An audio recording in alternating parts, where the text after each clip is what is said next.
அனைத்து இந்திய அண்ணா திராவிட முன்னேற்ற கழகத்துடைய கழக பொதுச் செயலாளர், முன்னாள் முதலமைச்சர், மாண்புமிகு எதிர்க்கட்சி தலைவர், புரட்சித் தலைவர் எடப்பாடியாருடைய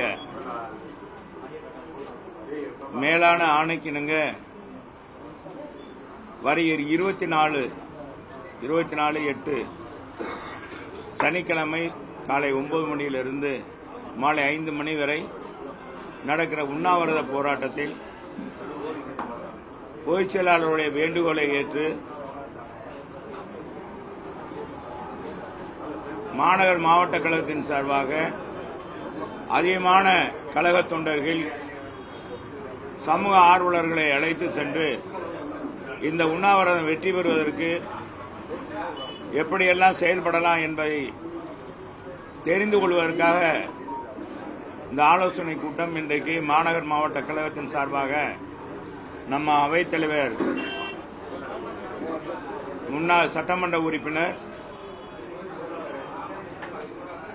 அண்ணன் அண்ணாதுரை அவர்களுடைய தலைமையில் இந்த கூட்டம் தொடங்குகிறது என்பதை தெரிவிச்சுக்கிறேன். இந்த உண்ணாவிரத போராட்டம் ஏன் என்பதை எங்கள் பொதுச் செயலாளர் ஏற்கனவே விரிவாக எடுத்து சொல்லியிருக்கிறார். மதுரை, தேனி, திண்டுக்கல் மாவட்டங்களில் பெரும்பகுதி வாழ்கிற முக்குளத்து சமுதாயத்தின் ஒரு பிரிவாக இருக்கின்ற பிரமலை கள்ளர் சமுதாயத்திற்கு வெள்ளையர் ஆட்சியில் கொண்டு வந்த இந்த கள்ளர் சீரமைப்பு துறையை இன்றைக்கு இந்த ஆட்சியாளர்கள் மூடு விழா காணுகின்ற வகையில் கள்ளர் பள்ளியையும், கள்ளர் விடுதியையும், மாணவர் விடுதியையும், கள்ளர் சீரமைப்பு துறையையும் இன்றைக்கு மூடு விழா காணுகின்ற இந்த சூழ்நிலையை கண்டித்து நம்ம பொதுச் செயலாளர் ஏற்கனவே 17ஆம் தேதி ஒரு கடிதம் அனுப்பினார். அண்ணா திராவிட முன்னேற்ற கழகத்தின் சார்பாக இந்த மாதிரி நாங்கள் வன்மையாக கண்டிக்கிறோம்.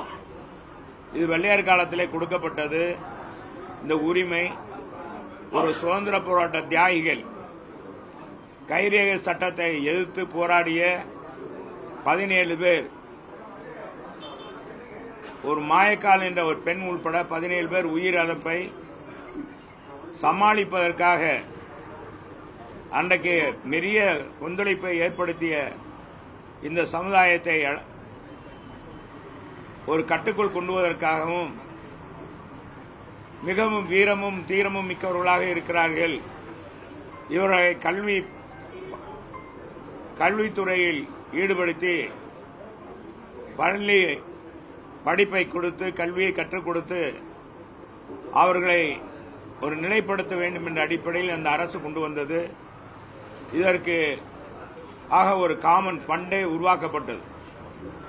அப்படிப்பட்ட வரலாற்று சிறப்புமிக்க 100 ஆண்டுகளுக்கு பழமையான ஒரு கள்ளர் சீரமைப்பை இன்றைக்கு கெடுக்கின்ற வகையில், அது குந்தகம் விளைவிக்கின்ற வகையில், அதை மூடு விழா காணுகின்ற வகையில் திராவிட முன்னேற்ற கழக அரசு முனைந்திருப்பதை கண்டிக்கிறோம் என்று ஏற்கனவே பொதுச் செயலாளர் அறிவித்தார்கள்.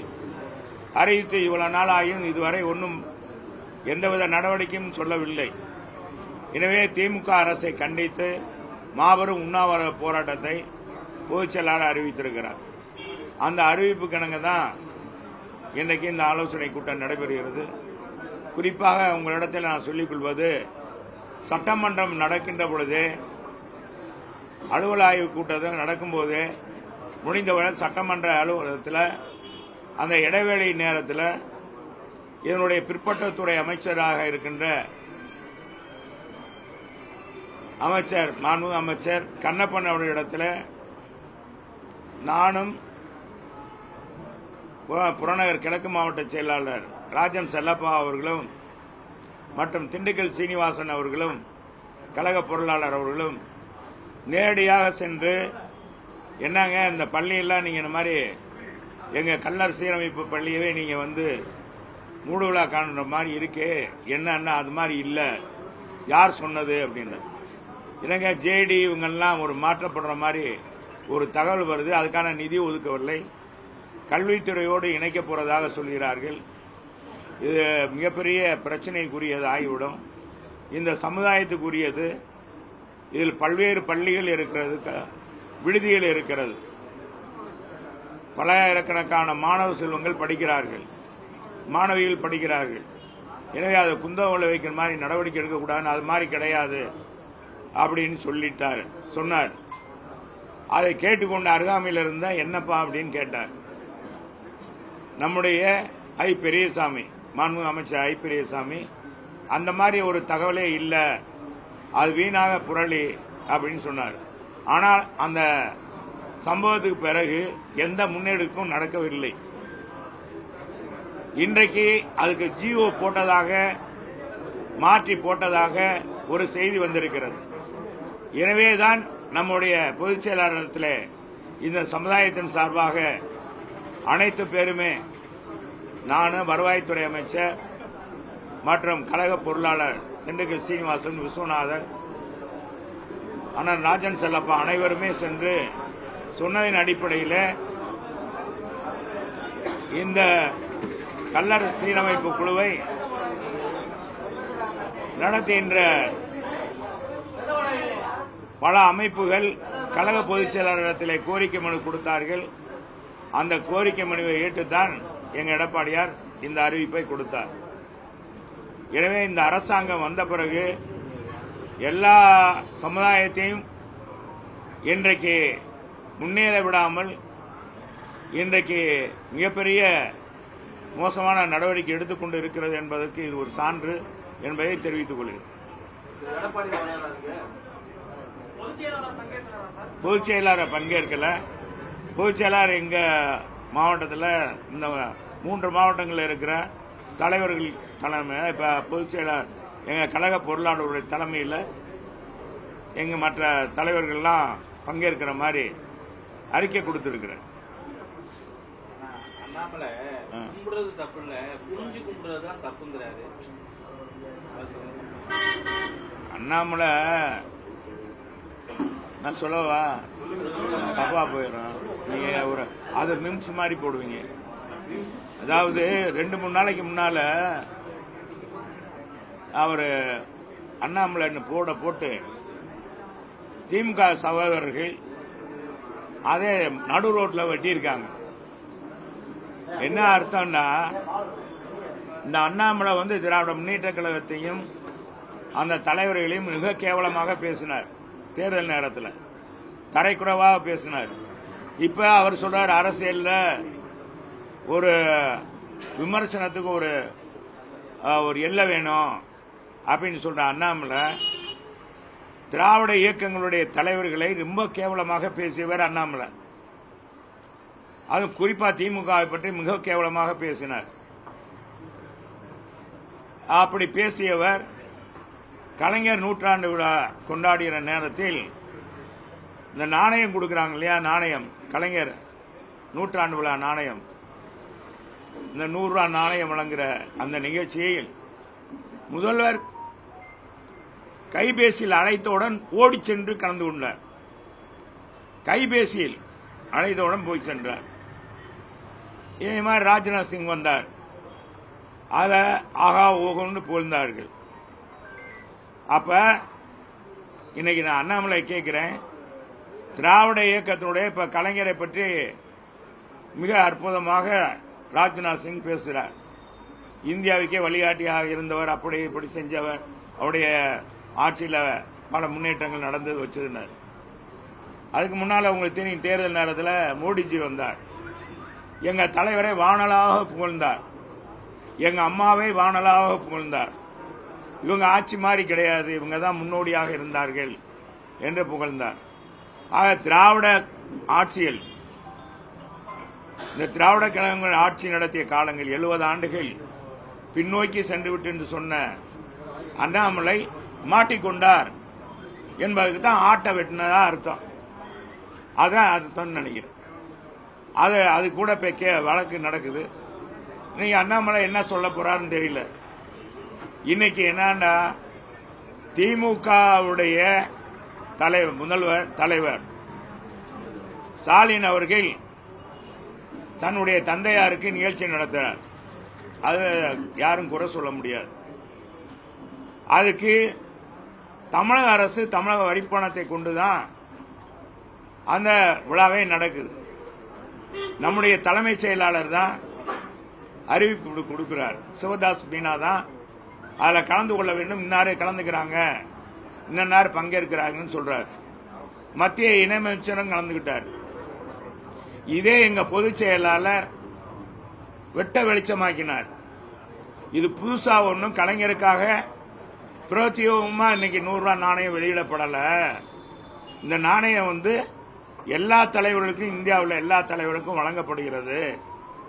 எல்லா தலைவரும் யார் விரும்புகிறார்களோ அது கோரிக்கை வைத்தால் அதன் அடிப்படையில் கொடுப்பாங்க. எங்க தலைவர்களுக்கு நாங்கள் கொண்டாந்து செயல்படுத்தியிருக்கோம். 100ஆண்டு விழாவில் புரட்சி தலைவருக்கு 100 ரூபாய் நாணயம், 5 ரூபாய் நாணயம் வெளியிட்டிருக்கோம், தபால் வெளியிட்டிருக்கோம். இது நாங்கள் நடத்தின விழா. நாங்கள் அன்னைக்கு மத்தியில் கூட்டணியில் இருந்தாலும் கூட, பாரதிய ஜனதா கூட்டணியில் இருந்தால் கூட முழுக்க முழுக்க தலைவர் விழா. தலைவர் ஒரு மதசார்பற்ற தலைவர், புரட்சி தலைவர். எனவே பாரதிய ஜனதாவை அழைக்காமல் நாங்கள் நடத்தணும். நாங்கள் அன்னைக்கு கூப்பிட்டு இருந்தால் மத்திய அமைச்சர்கள் ஓடோடி வந்திருப்பார்கள். ஆனால் நாங்கள் செய்யலை. இன்னைக்கு ஸ்டாலின் அவர்கள் இப்படி இதுவரைக்கும் ஒன்றிய அரசுன்னு விழித்து ஒரு பைசா கூட தமிழகத்துக்கு ஒதுக்கவில்லை என்று கூப்பாடு போட்ட நம்முடைய முதல்வர் இன்னைக்கு மத்திய அரசு சரணகதி அடைந்து இன்னைக்கு ராஜ்நாத் சிங்கை கொண்டாந்து நடத்துகிறார், இணையமைச்சர் கூட்டம் நடத்துகிறார் அப்படின்னு சொன்னார். உடனே நம்ம முதலமைச்சர் பொங்கி எழுந்துட்டார். நம்ம பொதுச் செயலாளருக்கு கொஞ்சம் கூட அரசியல் தெளிவே இல்லை. இது மத்திய அரசே நடத்தின விழா, மத்திய அரசு நடத்தின விழா, நாங்க நடத்தல, நாங்க போய் பங்கெடுத்தோம் சொன்னார். அதுல கலந்து கொண்டு வாழ்த்தி பேசிய மத்திய இணையமைச்சர் முருகன் அவர்கள் சொல்லிவிட்டார்கள், இது மாநில அரசு அழைத்ததன் அடிப்படையில் எங்க மத்திய அமைச்சரும் நானும் கலந்து கொண்டோம், மற்ற பாரதிய ஜனதா கலந்து கொண்டோம் அப்படின்னு சொன்னாங்க. ஆக யார் தெளிவாக இதில் இருக்கிறாங்க என்பது நன்றாக தெரியும். இன்னைக்கு திமுக பயப்படுகிறது என்பதற்கு இது ஒரு சான்று. எப்படியாவது பாரதிய ஜனதா சதி கட்டணும், இதன் மூலமாக வழக்கு மேல் வழக்கு தொடர்ந்து வந்து கொண்டிருக்கிற தங்கள் அமைச்சர்களை காப்பாற்ற வேண்டும். பல்வேறு வழக்குகள் வந்து கொண்டிருக்கிறது, ஈடி வந்துடும்.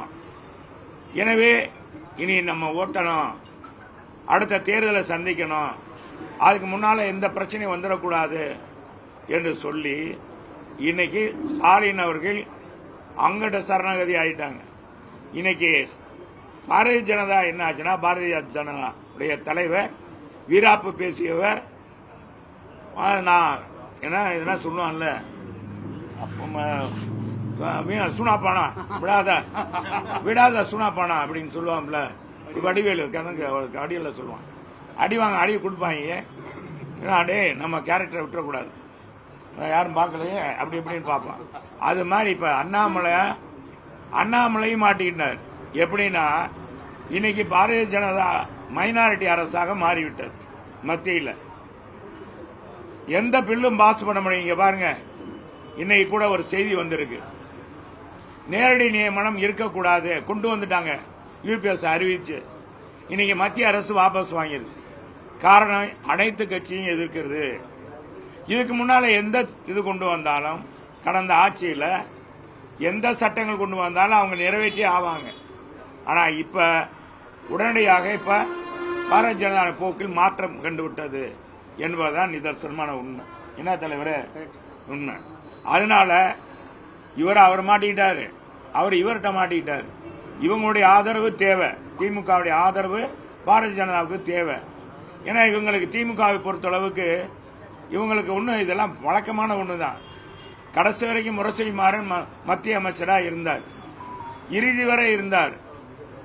அவர் இயற்கை இதுவரை மத்திய அமைச்சர் இணையமைச்சராக இருந்தார், மத்திய அமைச்சராக கேபினட் அமைச்சராக இருந்தார். அடுத்த தேர்தலில் உடனே காங்கிரஸோட கூட்டணி வச்சுக்கிட்டாங்க. காங்கிரஸ் திமுகவுக்கு எப்பவும் வழக்கமான ஒன்று தான். ஒன்று பாரதிய ஜனதா காங்கிரஸோட தங்களுக்கு ஏதாவது பாதிப்பு வரும்னா எந்த மத்திய அரசு ஆளுகிறதோ அந்த கட்சியோடு இணக்கமாக சேர்ந்து கொள்வது திமுகவுக்கு வாடிக்கையான ஒன்று என்பதை இந்த நேரத்தில் தெரிவிச்சுக்கிறேன். ராஜ்நாத் சிங் சொல்றாரு திமுக அரசு அழைத்தனாலதான் வந்தாங்கிறாரு. ஆமா, இதை இவங்க என்ன சொல்றாங்கன்னா மத்திய அரசு விழா அப்படிங்கிறாங்க. எதுதான் உண்மை? மத்திய அரசு நடத்திருந்த விழான்னா மத்திய அந்த விளம்பரம் பார்த்தீங்க, எல்லா பத்திரிகையிலும் விளம்பரம் வந்து அதுல நம்முடைய தலைமைச் செயலாளர் சிவதாஸ் மீனா தான் அறிவிப்பு கொடுக்கிறார். இந்த விழா நடக்குது முழுக்க முழுக்க மாநில அரசு. அதே மாதிரி முருகன்ஜியும் சொல்லிட்டார் மத்திய இணையமைச்சர், இது மாநில அரசு நடத்தின விழா, அவங்க எங்களை அழைத்தாங்க, நாங்கள் வந்து கலந்து கொண்டோம்னு சொல்லிட்டாங்க. ஆக இதிலிருந்து திமுகவுடைய பச்சோந்தித்தனம் வெளிப்பட்டு விட்டது என்பதுதான் நிதர்சனமான ஒன்று. இதை வெளிக்கொண்டு வந்தவர் புரட்சி தமிழர் எடப்பாடியார் என்பதை தெரிஞ்சுக்கணும். எத்தனை எதிர்கட்சி இருக்கு இன்னைக்கு, அவங்க கூட்டணி கட்சியில் இருக்காங்களே, யாராச்சும் கூப்பிட்டு இருக்காங்களா? எங்க பொதுச்செயலாளர் ராகுல கூப்பிட்டு நடத்திருக்கலாம்ல, நடத்திக்கலாம். இன்னைக்கு அதை காலையும் பெரிய பாருங்க, பகல் கொள்ளையை பாருங்க. அந்த நாணயம் 100 ரூபா, அந்த நாணயத்தை இன்னைக்கு 10,000 ரூபாய் அவங்க அறிவாலயத்தில் பெற்றுக்கொள்ளலாம்னு சொல்லி 50 லட்சம் ரூபாய்க்கு போயிருக்கான். இதே எதிர்கட்சியா இருந்தா இந்த 50 லட்சம் ரூபாய்க்கு விற்பனை ஆயிருக்குமா? நான் கேட்கிறேன். 50 லட்சம் ரூபாய்க்கு விற்பனை வாங்கியிருப்பாங்களா? எல்லா பேருமே திமுக இன்னைக்கு நிறைய தலைவர்கள் எல்லாமே இந்த 3 ஆண்டுகள்ல நல்ல வசதி ஆயிட்டாங்க. அதனால 100 ரூபா நாணயத்தை 10,000 ரூபாய் கொடுத்து வாங்குறாங்க. அதுவும் போட்டி போட்டு வாங்குறாங்களாம். அது இந்த நாணயம் வந்து எங்க பொதுச் செயலாளர் கூட சொன்னார், இந்தியில போட்டிருக்கு, அவர் தமிழுக்காக இந்தியை எதிர்த்து போராடினவர் அப்படின்னு சொன்னதுக்கு நம்ம முதலமைச்சர் ரொம்ப வியாக்கியானமெல்லாம் பேசினார். இது எல்லா மாநிலத்துக்கும் போறது சர்க்குலேஷன், இது சர்க்குலேஷனே கிடையாது. யார் கேட்கிறாங்களோ அவங்களுக்கு தான் அடிச்சு கொடுப்பாங்க. யார் இப்ப நாம கொடுக்கறோம்னா நமக்கு தான் கொடுப்பாங்க. இது சர்க்குலேஷனுக்கே கிடையாது, வேற எங்கேயும் போகாது, எந்த மாநிலத்துக்கும் போகாது. அதுவும் குறிப்பாக திமுக கேட்டாதான் கொடுப்பாங்க. ஆக இன்னைக்கு முதலமைச்சரும் பொய்யை சொல்கிறார் என்பது, உண்மைக்கு புறமாக சொல்கிறார் என்பது இதிலிருந்து தெரியுது. அது தெரியல, நீ சொல்லிதான் எனக்கு தெரியுது, என்னன்னு தெரியல.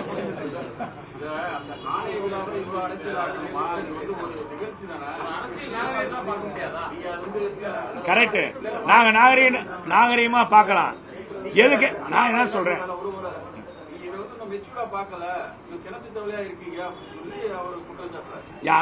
அண்ணாமலை தானே,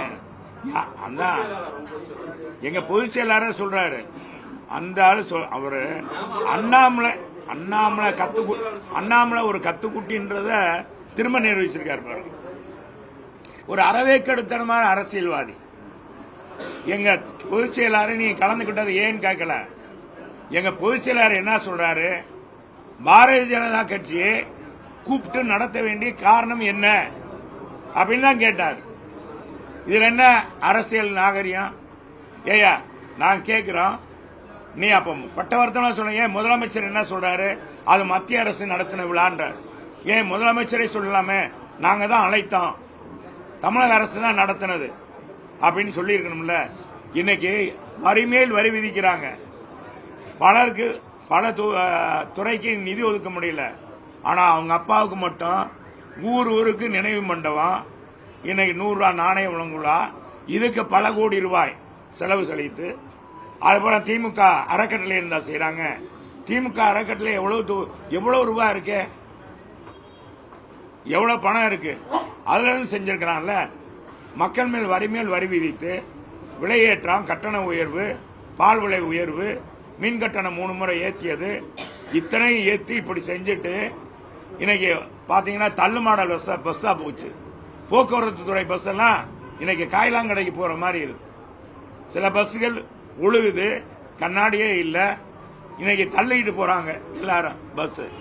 இந்த மாதிரி போக்குவரத்து துறையை வச்சுக்கிட்டு இருக்க இந்த அரசாங்கம் வீண் செலவு செய்கிறது, விளம்பரப்படுத்துகிற விளம்பர அரசாக இருக்கிறது. மக்களுக்கு கொடுத்த வாக்குறுதியை நிறைவேற்றவில்லை என்பதுதான் அதிமுகவுடைய குற்றம் சாட்டு. இதுக்கு போய் அண்ணாமலை சொல்றாருன்னா கத்துக்குட்டி அண்ணாமலை தான் இந்த மாதிரி பேச முடியும், வேற யாரும் பேச முடியாது. ஏன்னா நடந்ததை சொல்றாரு, அது உண்மை என்னன்னு சொல்லணும்ல. ஏன் இதே அண்ணாமலை கலைஞரை பத்தி எவ்வளவு மோசமா பேசினாரு, இப்ப மாறிட்டாரு. எப்படி மாறினாரு? கூப்பிட்டோன்னா ஓடுறீங்க. யாரு இப்ப கத்துக்குட்டின்றது பாத்து பங்காளிகள நாங்க மாமா மச்சானோட தான் அடுத்த கூட்டணி அப்படிங்கிற மாதிரி அண்ணாமலை பேசுறாரு. அது தெரியும், அவங்க மாமா மச்சனை இருப்பாங்க கரூர்லயா, அந்த எந்த மாவட்டம் அந்த இல்லையா இருக்கும் தெரியல. இவர் என்ன சுவிட்சு, இவர் இவர் அகில இந்திய தலைமை தான் பாரதிய ஜனதா. நாளைக்கே அண்ணாமலையை தூக்குனாலும் தூக்குனதுதான், அது அகில இந்திய தலைமைக்கு கட்டுப்பட்டதுங்க. இவர் சொல்லி எல்லாம் கூட்டணி வைக்கிறதெல்லாம் இல்லை. இவர் சொல்லியா கூட்டணி வைப்பாங்க? நாளைக்கு விஜய் கொடி அறிமுகம், நாளைக்கு அதுக்கு அனுமதி மறுத்திருக்காங்க. அதான் தங்களுடைய ஆட்சியை எதிர்த்தா திராவிட முன்னேற்ற கழகம் கொடூரமாக நடந்து கொள்ளும். இன்னைக்கு விஜய்னு அரசு களத்துக்கே வரல. ஒரு இளைஞர், அவர் கட்சி தொடங்குறார். பொது வாழ்க்கையில யார் வேணாலும் ஜனநாயக நாட்டில் கொண்டு வரலாம்.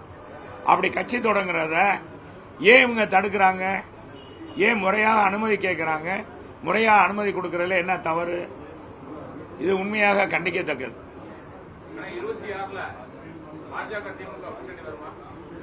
நிச்சயமா போற போக்க பார்த்தா அப்படிதான் கூட்டணி இருக்கும் போல இருக்கு. ஏன்னா இன்னைக்கு மார்க்சிஸ்ட் கம்யூனிஸ்ட் கட்சியினுடைய தலைவர், மாநில தலைவர் பாலகிருஷ்ணன் சொல்றார், இவங்க கொள்கை வேற, அவங்க கொள்கை வேறன்றார். யாரு? திமுக கொள்கை வேறு, பாரதிய ஜனதா கொள்கை வேறு அப்படின்றார். அப்புறம் எப்படி 98 ஆட்சிக்கு 99 ஆட்சியில சேர்ந்தாங்க திமுக?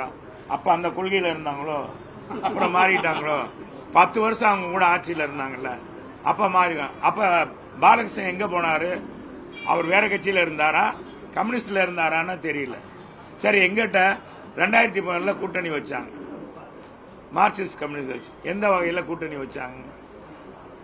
அதனால இன்னைக்கு எல்லாமே தோழமை கட்சியெல்லாம் ஊதுகுழலா மாறிடுச்சு.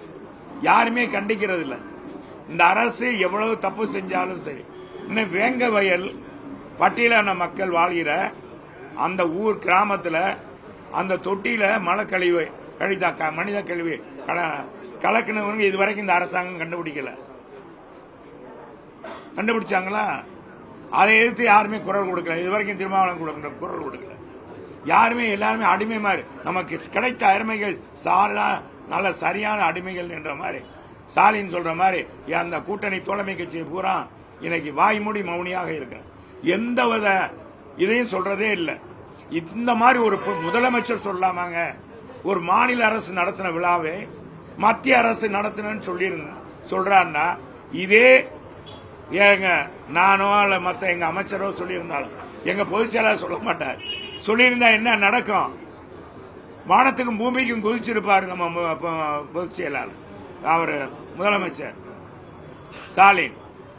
பொய்யான தகவல் சொல்றாங்க அப்படின்னு இன்னைக்கு முழுக்க முழுக்க ஒரு குண்டாச்சட்டிகளை குதிரை கோட்டை பாக்குறாரு, முழு பூசணிக்கா அமைக்க பாக்குறாரு, குண்டாச்சட்டிகளை ஒருபான சோற்றுக்களை அமுக்கணும் மாதிரி பாக்குறாரு. ஏன் சொல்லிட்டு போக வேண்டியதானே? நாங்க தான் நடத்தினோம், எங்க அரசு தான் நடத்தது, மத்திய அரசு கூப்பிட்டோம், என்ன தப்பு, நாங்க விரும்பினா கூப்பிடுவோம் அப்படின்னு சொல்லிட்டு போக வேண்டியதானே? இதே இதுக்கு மறைக்கணும் அப்படின்றதான் எங்களுடைய கேள்வி. சரி வாங்க. அவர் தூக்கம் கேட்டா அவரு அதுக்கு தான் இப்ப எப்ப என்ன, அவருக்கு ஏற்கனவே உடல்நல சரியில்லைன்னு சொல்றாங்க. அவர் பாட்டுக்கு அடிக்கிறக்க தூக்கம் கட்டும். ஏற்கனவே திமுக காரங்களா தூக்கம் கட்டம்னு சொன்னாரு. இப்ப எப்படி ஆக போகுதுன்னு தெரியல. அவர் நல்லா தூங்கணும், நல்லா ரெஸ்ட் எடுக்கணும், முதலமைச்சர் பணியை சிறப்பாக செய்யணும் அப்படின்னு தான் எங்களுடைய விருப்பம். சரி.